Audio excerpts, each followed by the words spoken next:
I was born in Michigan, but I was raised in Richardson, Texas. We have 5 children in our family, and my twin and I are the youngest. No one in my family went to Baylor, but I had high school friends that came to Baylor, and I came with them and absolutely fell in love with it. I was raised by a single mom, so we didn't have the finances for me to go, but an alumni and a donor to Baylor actually made a way for me to come the summer before my freshman year so that I could really get adjusted. And with the support of the faculty and then the financial aid office, I was able to be very successful. Honestly, Baylor was a trajectory changer for me.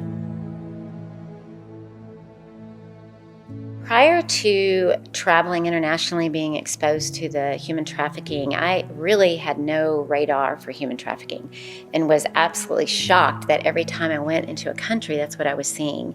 And so that had never been on my radar, never thought I would do that area of ministry, but was so burdened over time that felt like I have to do something about it. And so that's when everything changed and we started Unbound.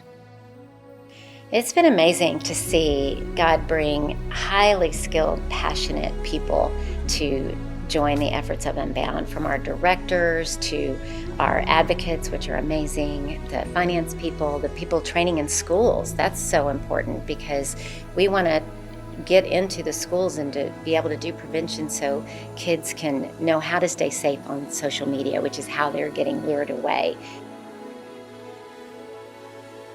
I thought we would do more international human trafficking work. And then I met my first 14-year-old American victim. And she was just a student and talked about the girls that were being held in apartments. And as she told me her horrific story, she said, "We didn't think anyone cared this was happening to us." And I was like, we care, we just didn't know.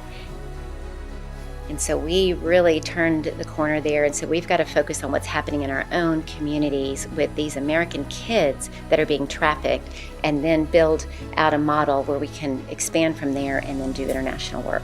We see children that are trafficked by their parents for drugs or for rent. We see young teens that are exploited by gangs for revenue or from a pimp in the street, and most of the time online, young men and young women both. Just knowing that we have a model that is absolutely rescuing lives and being able to walk with them to get them restored, we want to do that more. I can get a little emotional about it. I think, you get in the work and you just do it because it's the right thing to do. And so I think the award is, you don't even think about that. You just do the next thing. But when you stop and say, hey, here's an award that the community and my university that I love so much is recognizing that it matters, it just means a lot. And it means a lot to our team.